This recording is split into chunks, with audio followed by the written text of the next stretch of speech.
Welcome to the Gamers Inn.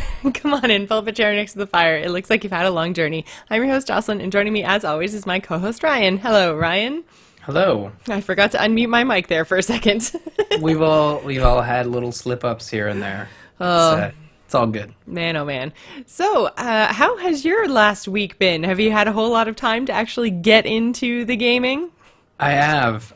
The lovely thing about a small child is that you can not leave them unattended. For those who thought I was going to say that, you're terrible people. Why think so lowly of me? No, they are very small and they fit in these cuddly little places. Like we have a swing for Caden, and he goes into that and he sleeps, or he's wide awake and he just stares at things. I don't think babies can see right away. Like they just see, like they're like T-Rexes. They see through echolocation, I think is how it works from what I remember. And Echolocation? Isn't that when you like send out a sound wave and then it comes back to you and you see something as a result of that? yeah, and I don't think that's what babies do, Ryan. They're I'm not glad you bats. called me on that. It's funny now that you mentioned bats and babies. All I can think about was those stupid like World Reports newspapers you'd see when you're cashing out as a kid, and it'd be like Bat Boy escapes the hospital. That always So Ryan just had Bat Boy confirmed. Yeah, he's pretty great. But no, Caden's been sleeping a lot and just sort of content in his swing, which allows me to sort of play video games. And they're like baby sleep, and Ashley needs her sleep. So when I'm trying to make sure the baby stays asleep and Ashley's napping, I can go off and play some games, which has resulted in me playing XCOM 2 a whole lot. Like 35 hours. Wow. Lot. It came out Friday. That is a lot. That's like not even a full week. I know. It's like it's your job. It's not my job. My job is to make sure Caden lives to see another day, which I've been doing fantastic at. It's just sometimes there's a lot of downtime because I don't smoke. I drink on occasion, so I don't have those hobbies to like go do while he's sleeping. Which is what I assume most people do. What is this, Mad Men? I don't understand. Yeah, most people when their baby sleeps just go smoke a lot and get real drunk. Or sleep. There's that option. So I've also been napping, but really, like, truthfully, I've only played XCOM 2 over the last like 5 days. I even downloaded Firewatch and had every intention to play it until I crashed and napped because I was up until 4 in the. My sleep schedule's all over the place. I'm like, yeah, you're a new father. That happened. yeah, and it's totally cool because it's like now I am wide awake at midnight. What do I do? It's like, well, Caden's asleep, the little bugger. Like, he's obviously just hang out with me. I'm like always awake through the night. Yeah, you want to It's play like you can't hit me up from like about 4 a.m. until about noon. But if it's outside those hours, I'm probably awake. Yeah, no, I should do that. And honestly, like we could play Call of Duty. I could watch you play Overwatch because I'm not in the beta yet. I'm not bitter. There is so like, and I mean, I thought it kind of died off, but I think now that they've started to do another wave of invites and people have again not gotten in, oh man, the amount of like negativity and anger around people not getting into the Overwatch beta is insanity. Yeah, I mean, I joke. I'm not like actively out there screaming from the Twitter hilltops, yelling about not being in the beta because We had people like in Twitch chat today when we were streaming, like yelling at us for being in the beta. It's like, out of my control.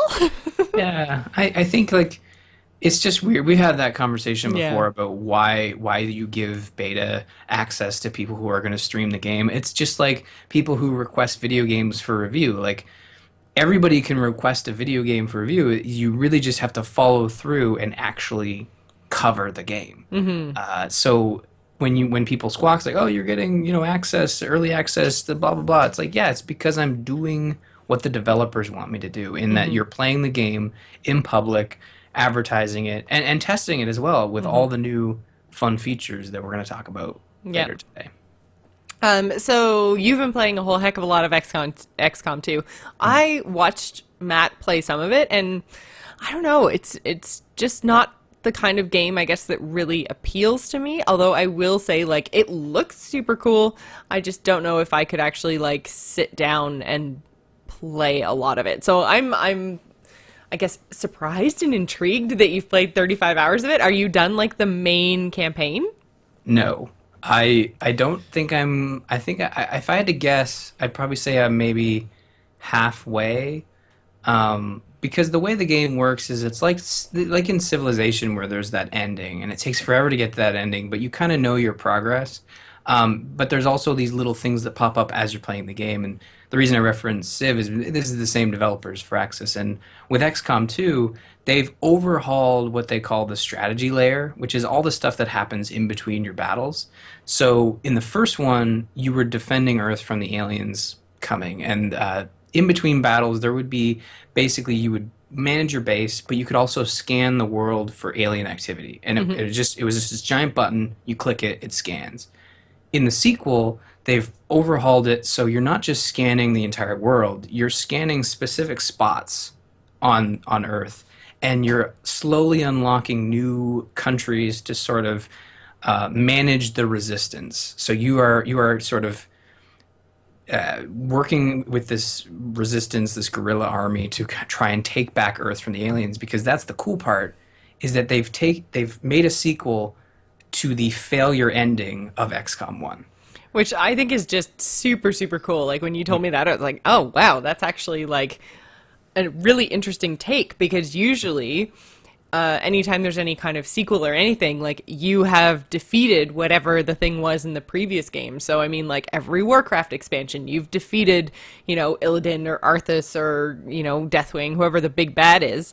And, same goes really in Mass Effect, like one way or another, like you have defeated whatever's at the end of that game before you get the sequel. And then that's what's canon. So the fact that the aliens were successful in their invasion and then have now like integrated themselves into society, into kind of like, when I was watching, from what I could tell, they're kind of like a police, you kind of living in a police state almost. Yeah, very much 1984-esque type stuff going on, and it feels super awesome to have this unique take on the aliens are coming, because it's the opposite. Like you are literally resistance fighters. You are seen as the enemy by sympathizers.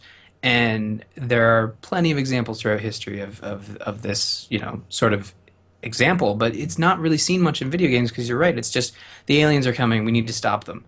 And the sequel to XCOM 2 literally could have been the actual plot, the Independence Day sequel they're working on, where it's like you beat them, but there's more of them, and they're coming, and they're coming bigger guns. Yeah, exactly. Now they know that we can actually resist them, so they're coming with bigger guns. So we have to have better tactics or whatever. So yeah, and that's boring, right? Like, yeah. So what? Now you have all of the guns and technology that the aliens left behind when you beat them, and then when the aliens come again, like the designers now have to, I don't know, come up with a super plasma rifle for you to discover. Super mega ultrasonic plasmic thingamadooey.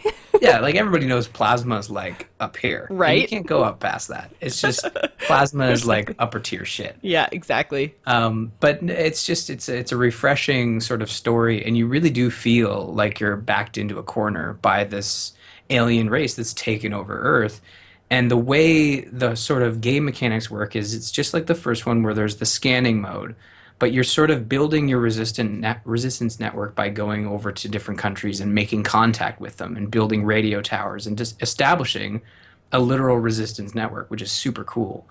And then occasionally, different types of missions will pop up where it's like, oh, there's a facility that counts towards they call the Avatar Project, which is basically the progress meter for the aliens winning the game. And a facility will pop. It's like, oh, we discovered a facility. If you destroy it, you'll take down the Avatar progress by 2 squares. Or if you let it run, the Avatar project will continue to progress, and that's how you lose. Okay. Yeah. And then there are other missions where, in the first one, when every month you'd get a supply drop, and it would just be like, here's some credits. In this, you literally get a supply drop, and it's dropped somewhere random on Earth, and you have to fly your little ship on a mini map and click the scan button, and then as you scan, days progress, and it's the strategy layer is what kept me going. It's like, oh, just one more scan. Oh, there's a battle. I guess I better do the battle so I can go back and scan.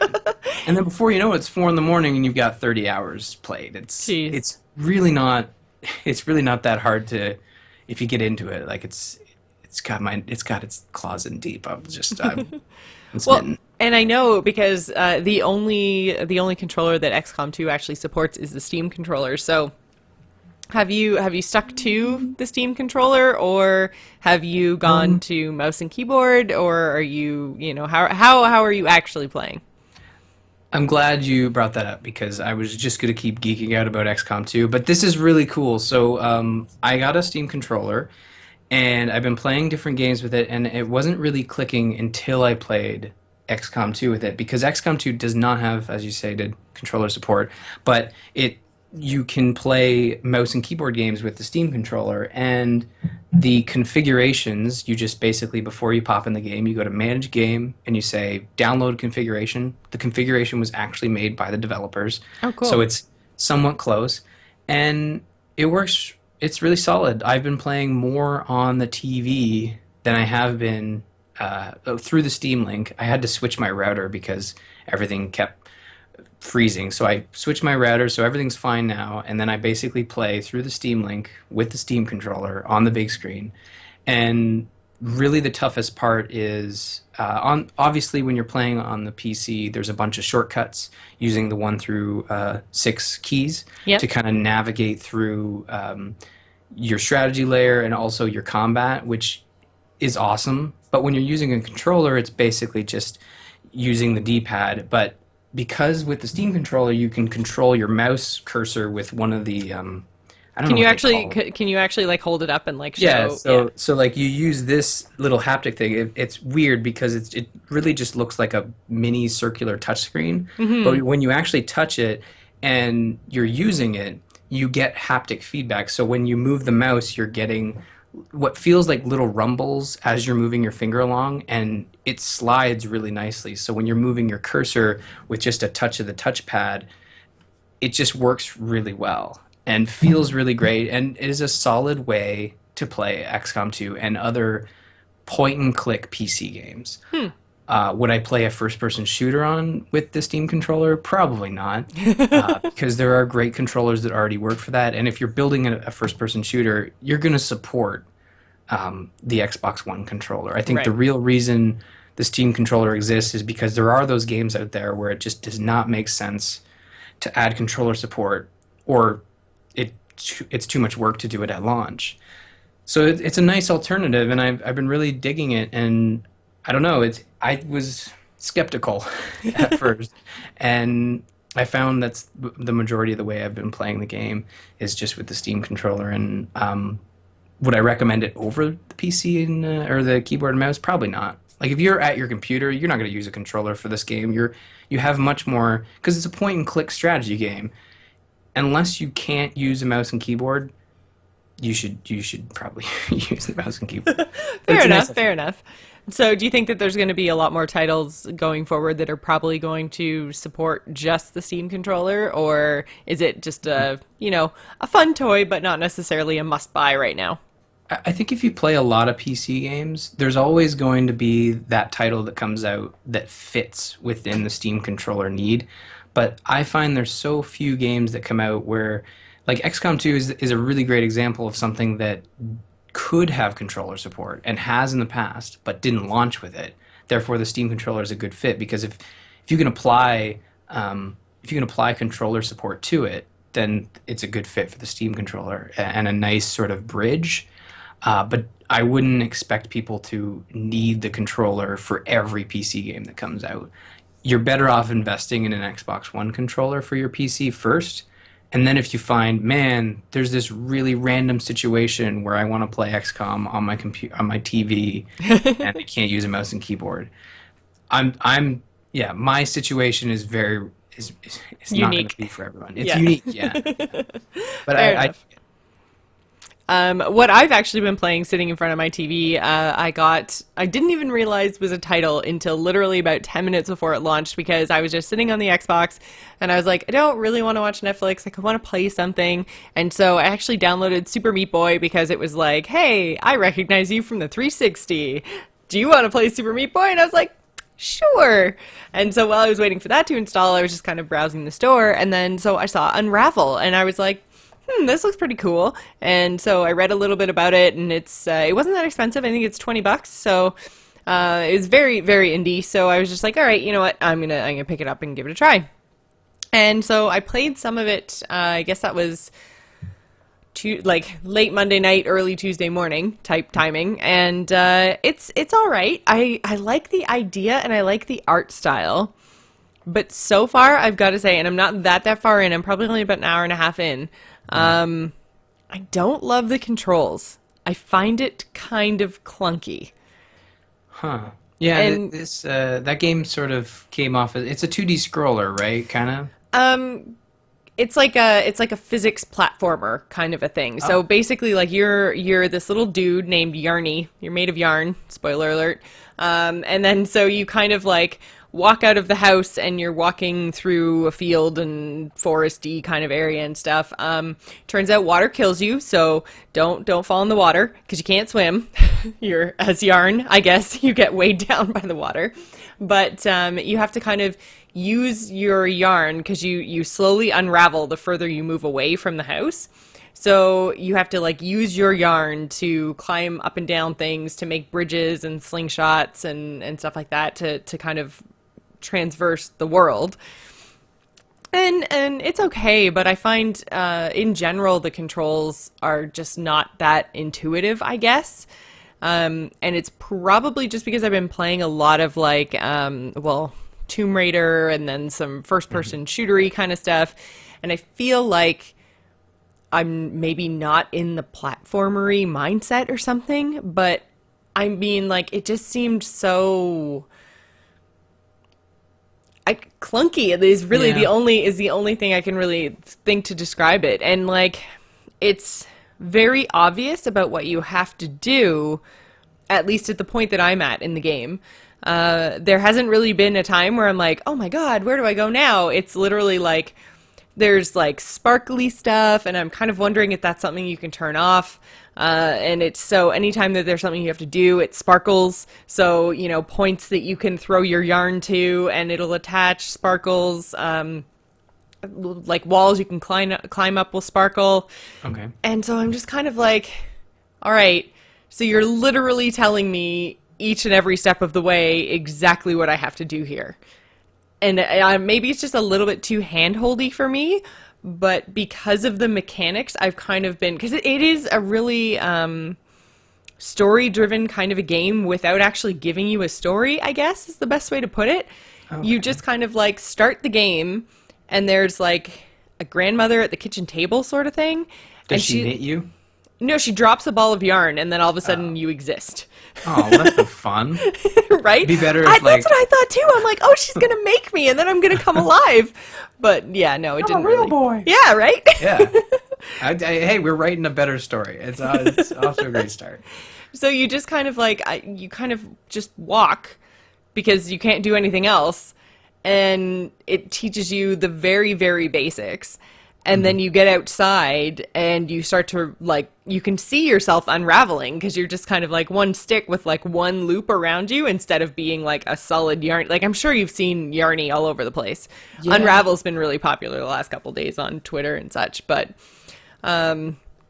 it's definitely like you basically start to run out of yarn, and there is no way to do something like more or less efficiently.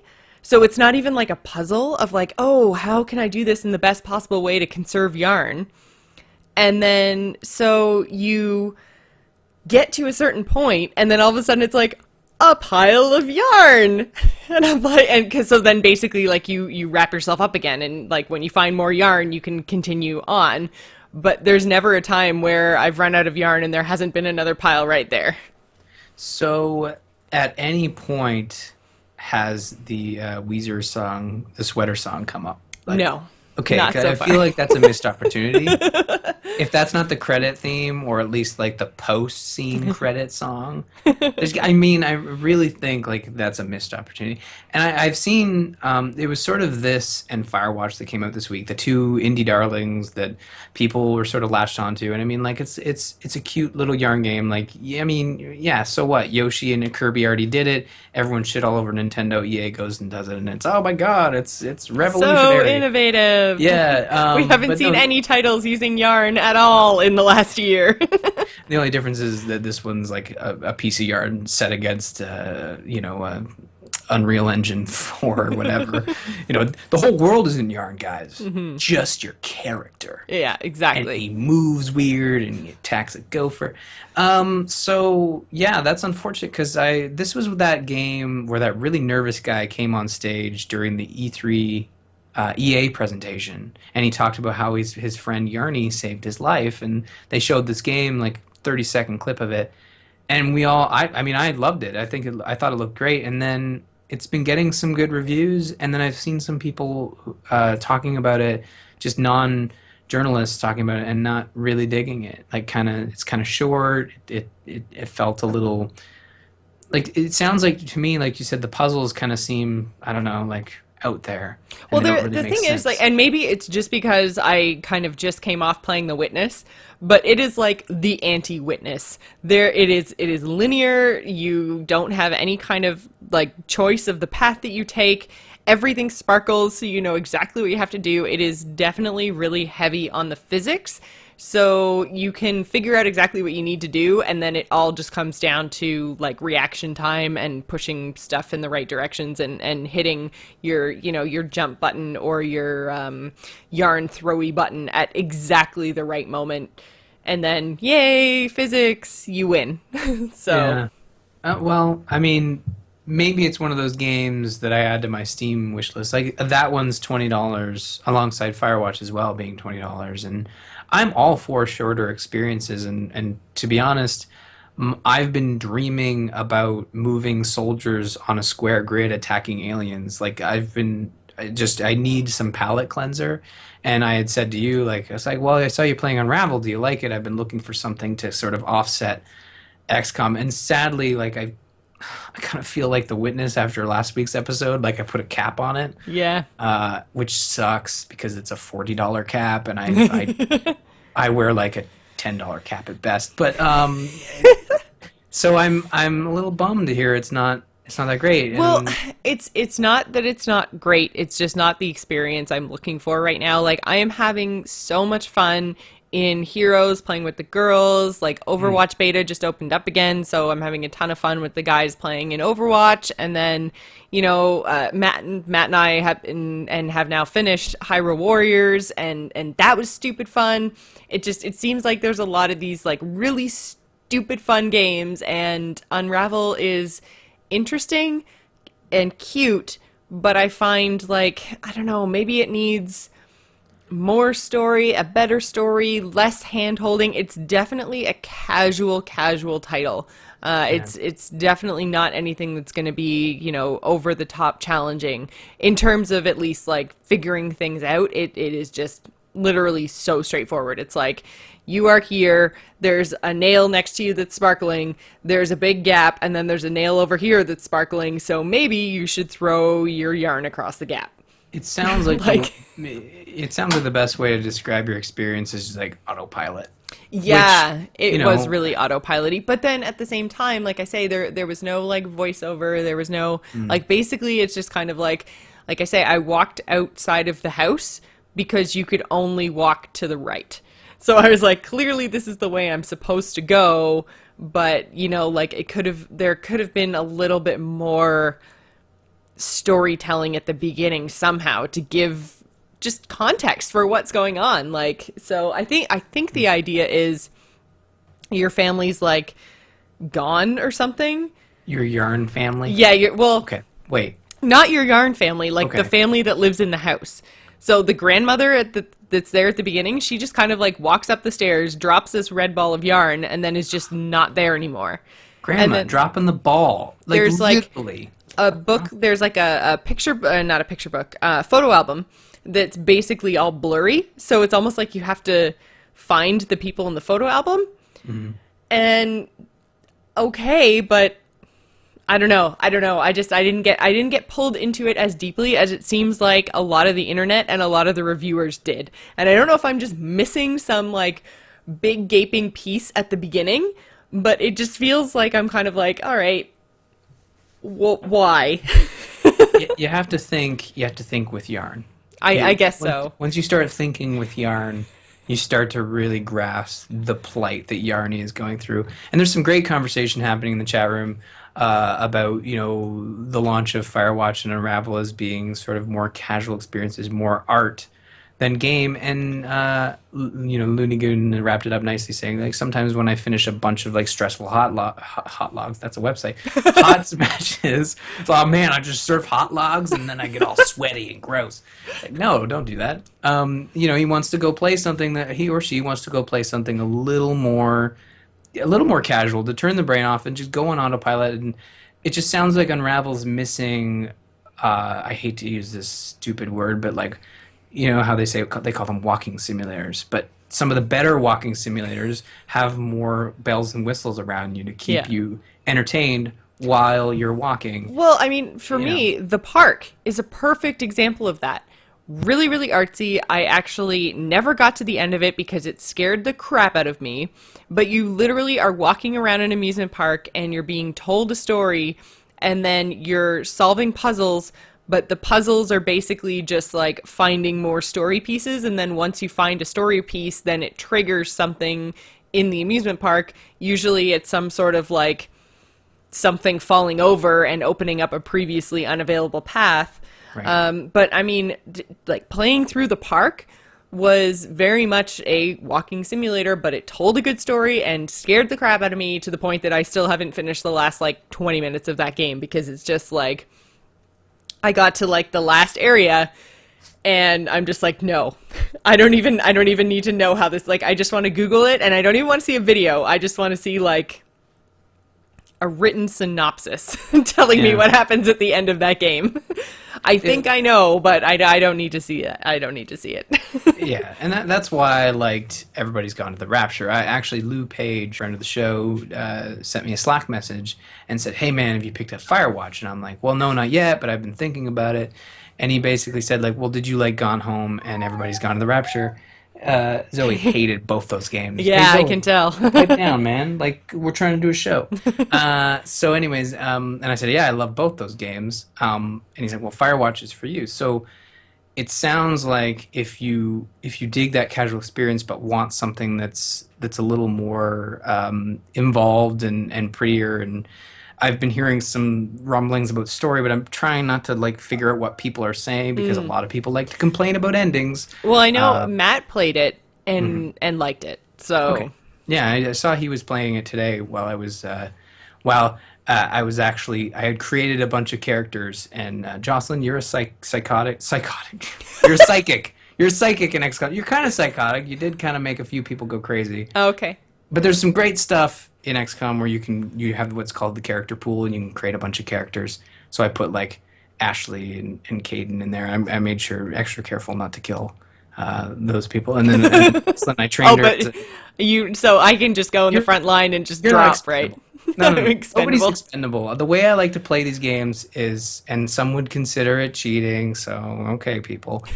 And there's actual support for this. There's in XCOM 1 they didn't have autosaves, but in XCOM 2, if you play on a certain level, they have autosaves for the last 3 turns. And basically, if something happens, you can rewind time and go back, and there are modes that turn that off, so you can, for those purists that don't like to do that.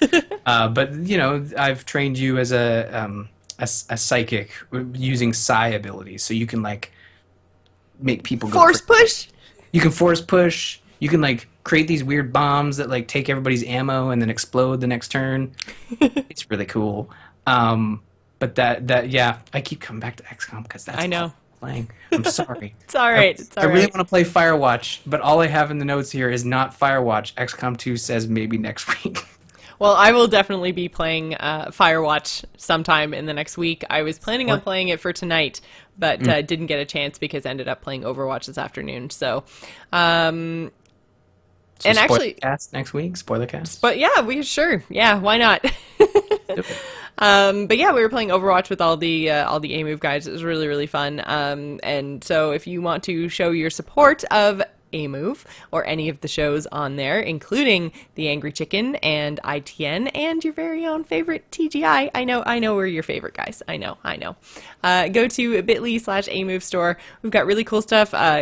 Glassware, lots of like pint glasses, wine glasses, coffee mugs. The ITN coffee mug actually looks really really cool. So yeah, just head on over there and then you can show off some of your A move love. bit.ly/A move store, which brings us to our topic of the week this week. The topic of the week this week, which is Overwatch beta is back, and there is a whole ton of new stuff. Crazy, yeah. Yeah, I got in there this afternoon for the first time since the beta came back, and man, oh man, it's fun. So fun. There's all kinds of really cool, like, unlockable stuff. There's voice packs. They've got this new thing where you can, like, spray paint and, like, tag buildings and stuff. There's skins, obviously. Right now, you get loot crate things for just kind of leveling up so far, I think is the only thing that I've gotten them for. But when the game actually launches, I believe you're going to be able to spend real money, and they're doing the same thing that they do in Smite, where you will buy in-game currency and then be able to spend the in-game currency on something. So, but you can earn the in-game currency. Yes, you can. Unlike Smite, where there are two types. So, and this is similar to how Mass Effect did it, which is probably the better example, where they had chests that you could buy.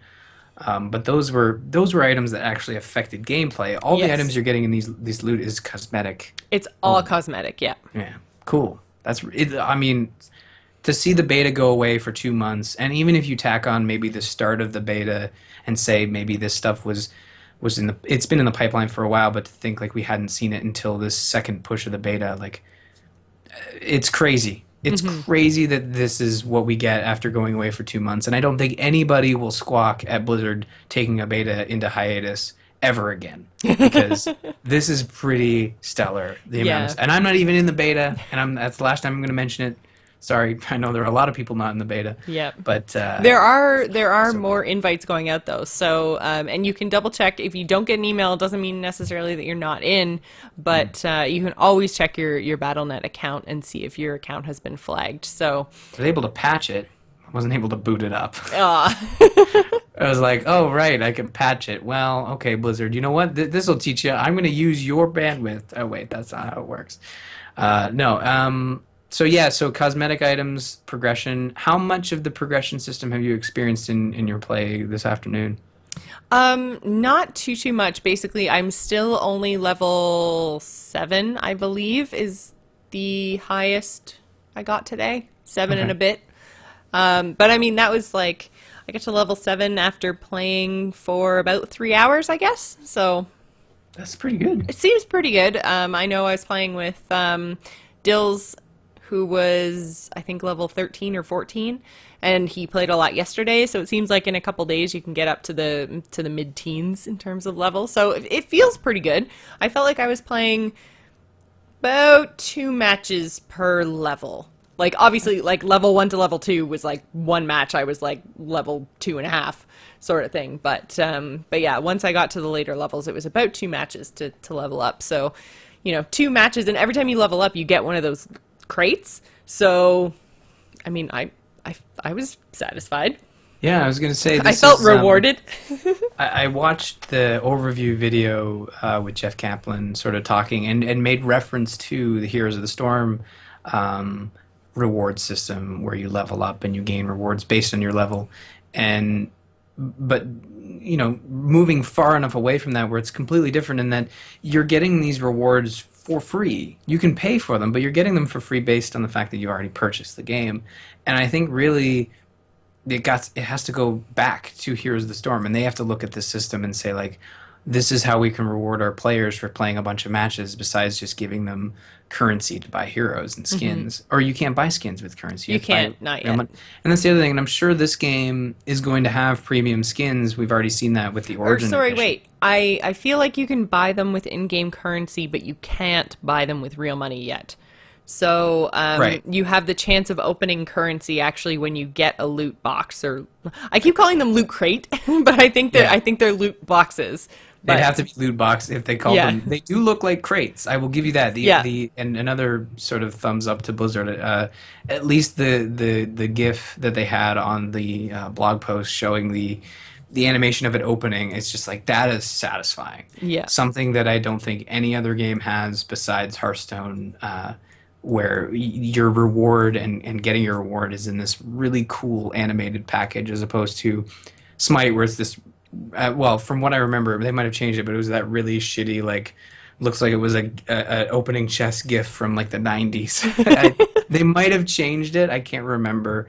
Um, Although Paladins had a better one. But anyways, I think it's a really solid addition and exactly what this game needed in terms of the beta phase to have people stop saying, "Is this all Overwatch is?" Because I yeah. think that this is why I want to play this game. Before it was like I'll play it occasionally with people, but now that I've seen this reward system in place, like this is that now I'm really excited to pick this game up. I kind of wish that you couldn't spend real money though to buy in-game currency. Like I really wish that it was more that basically just like playing the game was more rewarding, I guess, Hmm. because I feel like even though it's all cosmetic and whatever, if I'm already paying $40, $50, $60, whatever Overwatch, I can't even remember how much the collector's edition was. I remember it being stupid expensive.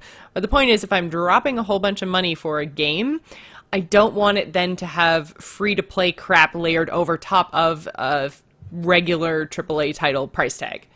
You know? Like, I wish it was just you've paid your dollars, this is your Overwatch experience, earn your currency by playing the game, Right. and then you can buy things. I Well, prefer that.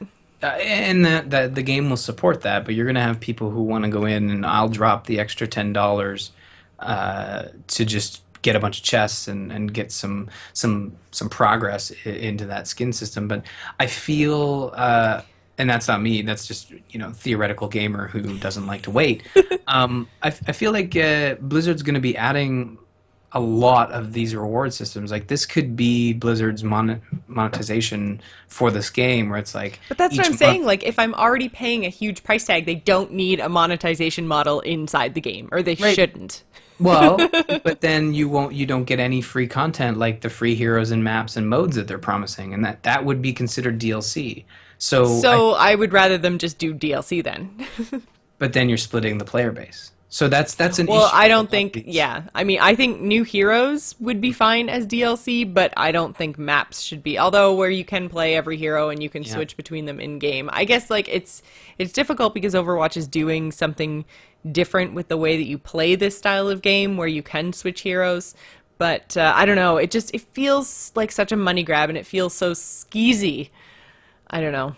Well, as Jimmy the Shovel in the chat room has stated, like Blizzard games are never cheap, and I feel like every one of Blizzard's games has an example of making extra money, and those are the games that get supported.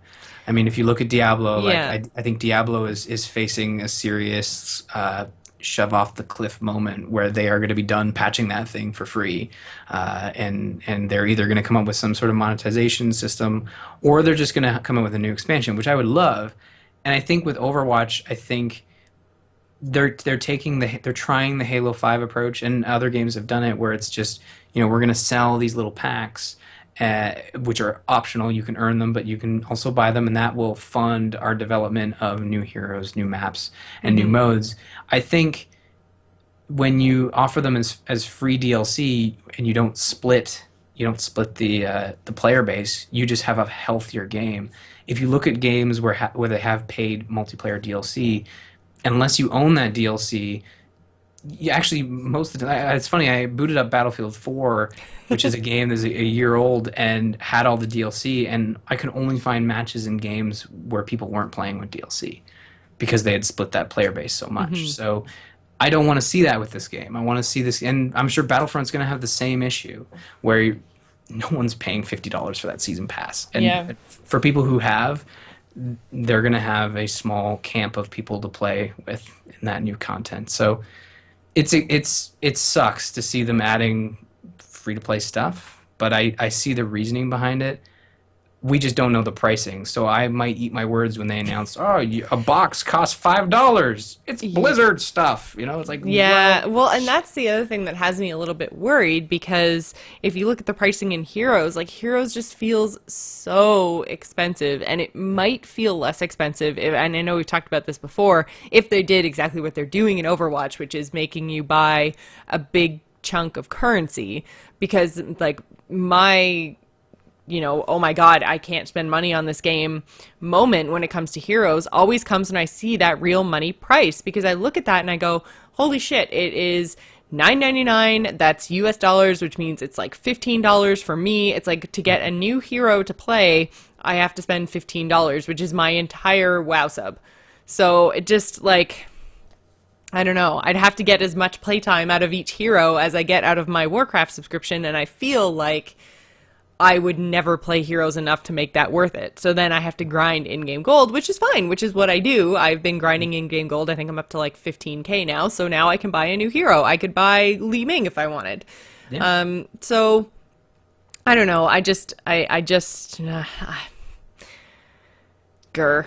I understand your frustration, and I just thought that if Overwatch wasn't going to be free to play, like when they announced Overwatch not going to be free to play, I was like, all right, so it's going to be very much like, I guess Smite, I guess, is the same way too, because Smite you can buy, it's exactly the same as Smite. I don't know. I was looking forward to basically paying a price for Overwatch and having access to all the content, and I guess I do have access to all the content, but I could get more access faster by paying them more money. I don't know. Well, you're going to be able to buy skins for your, like, say you really liked, what's your favorite hero in Overwatch right now? Mercy. I play almost exclusively Mercy. Okay, so you love Mercy. What happens if they come out with a nurse outfit for Mercy similar to in Smite? I'm just that was just the first thing that popped into my head, because she's a healer, right? So they come out with that skin and it costs $15. But the thing is, like, you don't even have, like, in Smite, I can see my hero. So having a cool skin in Smite actually benefits me. It's first person in Overwatch. Yeah, we had this talk before. So, like, it might change my gun. Like, everyone else can see how cool I look, but I don't. So then, I mean, you basically, why would you spend real money to progress your loot crates, your loot boxes? It's because you can only see your new stuff in the new mode that they announced, which was like the hero gallery or whatever, where you can look at all your heroes and then look at your collection for each hero. But the thing is, awesome. Like, even then, you can see all of the skins that are available, not just the skins that you own. So if I can see everything anyway, then really it's just like basically showing off to everybody else and showing them how badass I look. Unless I die, in which case I will be able to see how badass I looked while I was flopping over dead. True. And who doesn't like to see how badass you look when you're flopping around on like a fish? Right? Ragdolling. Those physics sometimes are pretty ridiculous. So what you're saying is you basically want to play with a bunch of 1%ers who have bought everything so you can see all the cool skins, right? Exactly, but I myself don't want to buy anything. Well, hey, and you know what? More power to people like that who don't want to buy. And I'm not going to go in and buy a bunch of stuff. I'll probably go in and progress normally, because that's the way I was raised. Back in my day, we didn't pay extra money for little pieces of content. We played the game that we were given, and we blowed into a cartridge for some reason. Did that even work? There are going to be people who will love that system, and there are going to be people like us who just want to play the game and enjoy it. And I think you pretty much nailed it right on the head, where it's like, why would you want a bunch of skins? You can't see your character. Yeah. And the fact that you could just load them up in the gallery, like, okay, perfect.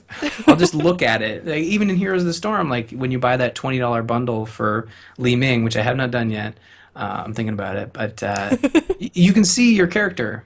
So, yeah. Yeah. And even then, I think that the skins are way overpriced in Heroes for exactly the same reason, because you're this big.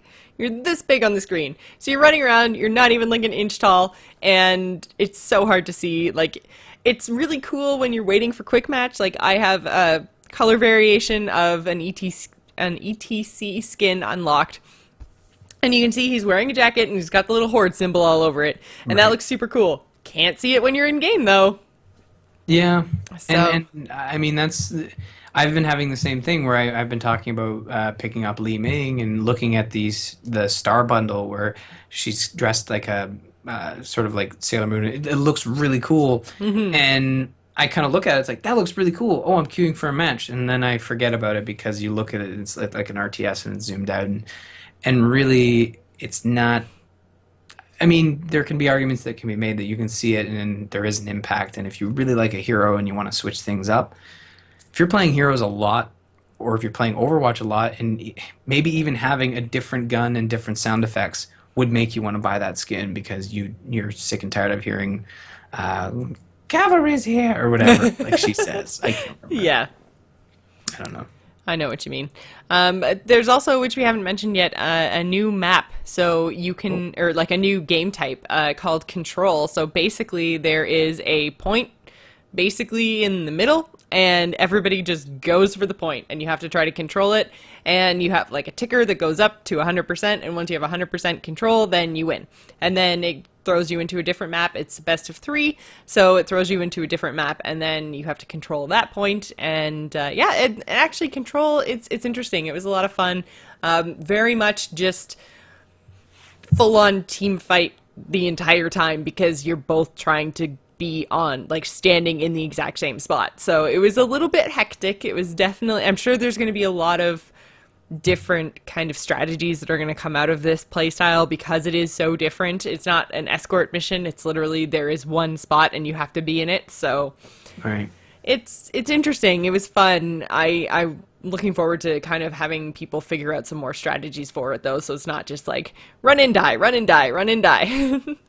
Okay. Yeah, well, I mean, what did they have? 2 modes before this one that they just added? They had payload and capture the point or something. Point, yeah. Yeah. Yeah. Well, it's good that they've added a new mode and really, I don't know, like adding yet another mode that can be found in every other first-person shooter. Like, I kind of thought Blizzard would come up with something a little unique, unless I'm missing something. I've only played maybe 2 matches of Overwatch, one of each mode, and it just didn't feel like Blizzard had applied their spin to it. And I'm hoping at least one mode that is like, this is Blizzard's stamp on first-person shooter arena games. But I'm not in the beta. Sorry, but for you being in the beta, do you feel like Blizzard's like come up with that yet, or are we still waiting? I think we're still waiting, but I think there's a whole lot more coming before this actually launches. Like, especially seeing the leaps and bounds they've come just in the last 2 months. I think we'll probably see it go down. I think we might get one more game type before actual launch, and actual launch is going to be in June, I think. Yeah, we don't have June. Before June, yeah. Q2, so yeah, it's like launching on or before before June 2016. It's like, yeah, you're gonna hit June 30th, 2016, Blizzard. We know exactly. But yeah, and I mean, there's a lot of really cool new features in it now, and I think that we're kind of just getting started with this. At least I hope. Well, yeah, I mean, this is it's a product that is going to be a full product. They've said that this is a big game. It's a beta, people. So, but the amount of stuff they've added to the second phase of the beta is awesome. So I'm looking forward to watching via Twitch what happens next, because I'm not in the beta. So, and I will say, like, it is still stupid fun. Like, I had a really good time. Although I don't think that I would go in by myself. I think I like playing with a full-ish party. I think you need 3 to 4 at least to go in and have some fun. It's very similar to Heroes, or really any game like that. Cool. The more friends in your party, the better off you are. Yeah, I mean, that's That's how I've been sort of playing my multiplayer games. You'll be very happy to hear I played Heroes of the Storm using our new Discord server. Just kind of like, I'm gonna play some Heroes. Caden's out of the house with Ashley. I finally got some video game time where I don't have to pause and run away and change a poopy diaper. So I jumped into our Discord server for the patrons, and it's for the patrons only, right? Or is it for everybody? I can't remember now. There is a general chat section. There is a all patron section. There is a $5 plus patron section, and then there's a spot for just you and I. Oh, because that's like the live stream type place. Yeah. So we can pull people in if we're gonna be live streaming. You can pull people in there, but they can't just join.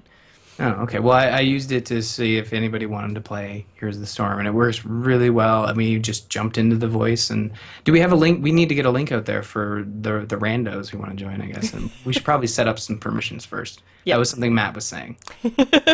I think I've got all the permissions set now, but I'm not 100% sure. But still. So yeah, we do have anyone who goes over to patreon.com/thegamersin. There's kind of all the really cool stuff that's going on right now. We have set up a Discord server so you can hang out with us. We've been texting in the little text chat. We've been using it. We used Discord for Ladies Night last night, which is on the Joss Plays Discord server, not the TGI one, but still Discord has been just super duper awesome for us to kind of connect with everybody else, and so much easier than Skype when it comes to actual voice chat with people. Yeah. Man, oh man, it's leaps and bounds above Skype. So yeah, if you guys don't have it, you can use it. It's an app on your phone. It is an app you can download to your actual computer. It is also web-based, so if you want to just use it in your browser, you can do that too. It's super, super flexible, on the go, keep in touch. I freaking love it. So you guys should all go check out Discord. And then we also have game night tomorrow night. So again, patreon.com/thegamersin. If you guys want to vote on what we are going to play so far, we have a vote for Smite. And I do believe that there is a big Rocket League patch that has just dropped. So I think we're going to get a vote for Rocket League, because there's some new maps that are really, really cool in Rocket League, including one that's basically like a donut. So yeah, I think they're doing some pretty cool things. So how does that work? It's just like you can literally like, okay, so it's like a donut. It's like a big circle, and so there's like one goal on one side, and then there's kind of like a pie shape. So there's like one goal on one side of the pie shape, one goal on the other side of the pie shape, but you can drive through the goals, which is what makes it like the donut. Oh. So you can basically go from like attacking to defending pretty much instantly, because you can just drive through the goals. Wow. It's pretty cool. Yeah. I might vote for Rocket League. Although I do enjoy our Smite time. It's pretty much the only time I play is when we're doing TGI game night. But yep. Yeah, no, that all sounds fantastic. So if people want to go in there and vote, the post is up there. Patreon.com/thegamersin for sure. I remember when we first started doing game night, we were really, really struggling for like what we were possibly going to play for multiplayer titles, and now it's just like, oh my god, should we very, very soon we're gonna have Overwatch coming, and then should we Heroes, should we Rocket League, should we Smite, should we all of these crazy different things, depth, like just so many cool titles that are doing really neat multiplayer things. So It really, as someone who enjoys single player campaigns immensely and would oftentimes toss multiplayer games aside after a few weeks because I wanted to go on to the new campaign, it's really awesome to be playing these multiplayer games with our patrons, because it's just so much fun. It's so much fun to eat people as sharks. You heard it here first, chat. So I think that pretty much does it for this week on The Gamers In. If you'd like to visit us on the web, you can do so at gamersinpodcast.com. You can also find us on AMove TV along with other fabulous podcasts, including The Angry Nerd, Into the Nexus, Overwatchers, and The Angry Chicken. You can follow us on Twitter. You can find me, Jocelyn, at GISGamer. Ryan is at R. Murphy. I am not a GIS gamer. Oh my god. Talk about crazy. Well, it's not even in the notes. It's not even in the notes. I'm just on like super duper autopilot right now. You can find me, Jocelyn, at Joss Plays. Ryan is at R. Murphy. I haven't been GIS gamer for like 6 months. Man, oh man. It still leads to the proper place. But yeah. Also, don't forget to follow the show at The Gamers In. The video versions of all our episodes can be found on our YouTube channel, which is youtube.com/amovetv. You can also find the show on Facebook and Google+. If you'd like to email the show and let us know about your rage about not getting into Overwatch, Just kidding. I don't want to hear about that, please. But if you want to tell me why I'm totally wrong about Unravel, or if you want to tell Ryan how he's totally right about XCOM 2, you can email the show at info@gamersinpodcast.com. So thanks for staying at the Gamers Inn, and remember, tune in next week. Bye, You everybody. said I was wrong. I'm not wrong.